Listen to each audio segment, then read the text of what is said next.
Bismillahirrahmanirrahim. Alhamdulillah wassalatu wassalamu ala rasulillah. Sedekah atau sodakah merupakan salah satu amalan yang mulia yang sangat dianjurkan dalam agama kita. Karena saking mulianya dan saking besarnya pahala daripada sedekah ini, sampai-sampai orang yang akan dijemput ajalnya, dia memohon kepada Allah agar diberikan sedikit saja waktu supaya ia bisa bersedekah. Itulah sebuah kemuliaan, keutamaan daripada bersedekah. Jadi sedekah itu berbeda dengan kita beramal seperti amalan-amalan soleh yang lain. Nah, tentu saja semua amal soleh itu bagus dan ada pahalanya teman-teman. Ada ganjarannya dari Allah. Tetapi untuk masalah sedekah ini amalannya lebih mulia lagi sebetulnya. Karena kenapa? Karena selain kita itu memberikan manfaat untuk diri kita sendiri, sedekah juga memberikan manfaat untuk orang lain. Jadi yang merasakan manfaatnya itu ada dua belah pihak. Yang pertama diri kita sendiri dan juga orang lain yang kita sedekahi atau objeknya. Nah, kalau kita sholat tahajud, sholat duha, dan sholat sunnah-sunnah semacamnya, kemudian kita membaca Quran, kemudian kita berpuasa, dan juga amalan-amalan yang lain, kita memang dapat pahala, kita memang mendapatkan manfaat. Hanya saja manfaatnya hanya kita dapatkan untuk diri kita sendiri, sedangkan orang lain tidak merasakan manfaatnya, begitu kan. Apakah sobat pernah mendengar ucapan terima kasih gitu kan? Terima kasih karena kamu sudah sholat, kan tidak ada pernyataan seperti itu.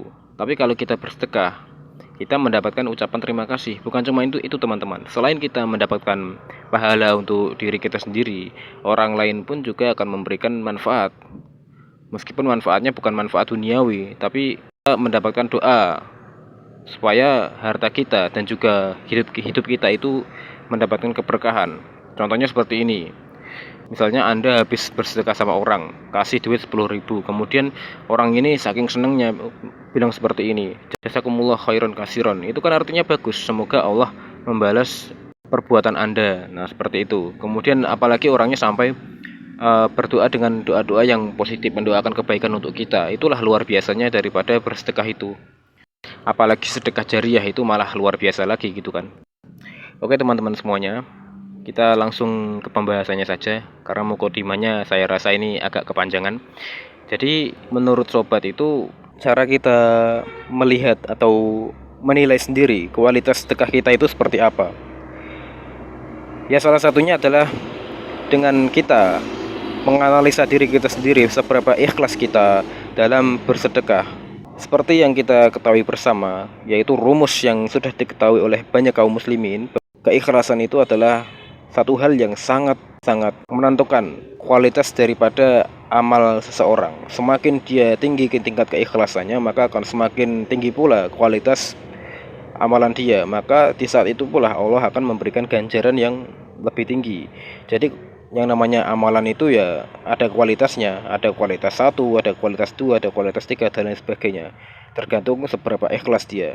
Nah, selain itu teman-teman, dalam masalah sedekah ini, selain kita dituntut untuk memaksimalkan tingkat keikhlasan kita, memperbaiki tingkat keikhlasan kita, dalam perkara sedekah ini kita juga ada faktor lain yang menjadikan kualitas sedekah kita itu bagus atau tidak selain tingkat keikhlasan, yaitu adalah kepada siapa kita itu bersedekah.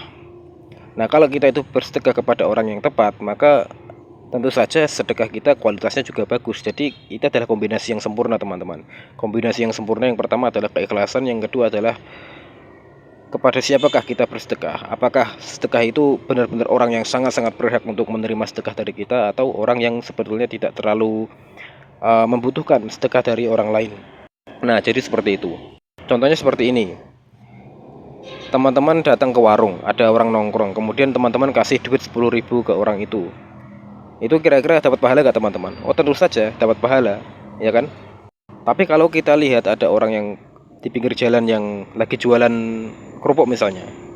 Kalau jualan kerupuk itu kan penghasilannya nggak terlalu banyak kan, pas-pasan gitulah. Kemudian kita kasihan, kita kasih duit 10.000, sama-sama 10.000-nya, tapi kualitasnya itu berbeda teman-teman. Yang satunya misalnya dapat kualitas nomor 3 sedekah kita, yang satunya ketika kita bersedekah sama orang yang membutuhkan, kita dapat kualitas sedekah nomor 1. Nah, jadi seperti itu. Apalagi kalau kita tuh mengkombinasikan dua perkara ini, amalan yang dengan keikhlasan yang mantap dan juga bersedekah kepada orang yang tepat. Kita misalnya kita sangat-sangat ikhlas hanya mengharap imbalan kepada Allah, tidak pernah mengharapkan imbalan dari orang lain. Kan katanya gini teman-teman ya, dalam Al-Quran itu kan kalau orang itu bersedekah maka Allah akan menjanjikan bahwasanya hartanya dia akan digantikan dengan harta yang lain yang lebih banyak. Jadi kalau kita mengamalkan harta kita bukannya berkurang, tapi harta kita akan semakin bertambah, akan berkembang, begitulah. Itu adalah janji Allah dijelaskan kepada hamba-hambanya. Kalau kamu mau bersedekah nanti akan dilipat gandakan uang kamu. Jadi uang kamu yang disedekahkan tidak akan berkurang tapi akan bertambah. Itulah janji Allah. Meskipun Allah berjanji dengan janji-janji seperti itu, maka kita sebagai manusia sebetulnya hendaknya ya tidak berharap dalam perkara seperti itu, karena itu adalah perkara duniawi ya. Maka yang kita harapkan adalah mengharapkan ridho dan juga pahala dari Allah. Itu saja sebetulnya. Karena kalau kita mengharapkan hal seperti itu, kalau kita misalnya bersedekah duit kita tinggal 10.000, kita bersedekah, kita kemudian mengharapkan semoga Allah memberikan saya berkembang 10 kali lipat, jadinya dapatnya 100.000. Apakah itu nggak boleh teman-teman? Karena ini kan perkara duniawi ya. Sedangkan kalau kita mengamalkan sebuah amalan ibadah dan kita mengharapkan dunia, itu kan sebetulnya nggak boleh.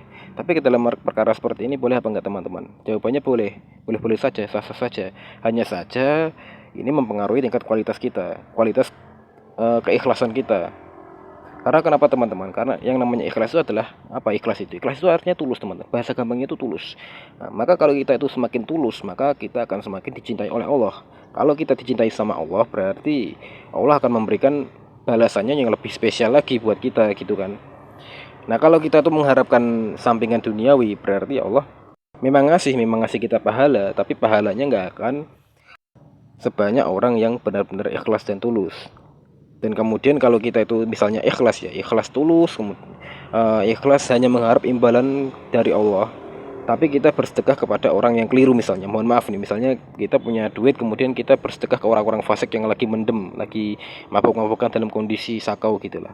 Apakah kita dapat pahala? Ya dapat pahala juga, tapi kualitasnya beda teman-teman, karena kita bersedekah kepada orang yang kurang membutuhkan. Apalagi kalau kita itu bersedekah sama orang fasik, yang mana orang fasik ini dikenal oleh masyarakat dengan akhlaknya yang begitu buruk ya. Dan juga kalau dia punya duit, misalnya preman ya, kalau dia punya duit itu pasti duitnya dipakai buat yang enggak gitu kan. Nah, kita kemudian bersedekah sama mereka, konsekuensinya apa? Jangan-jangan duit kita ini nanti dipakai buat hal-hal yang nggak bener gitu loh. Apakah kita dapat pahala kalau kita misalnya bersedekah seperti itu?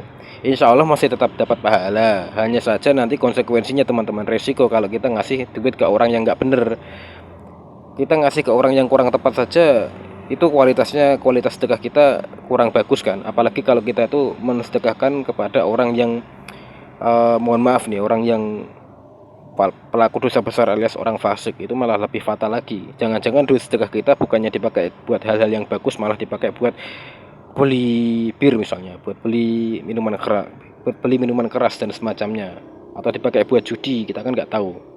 Nah, jadi seperti itu teman-teman. Oke teman-teman, segini saja, semoga bermanfaat.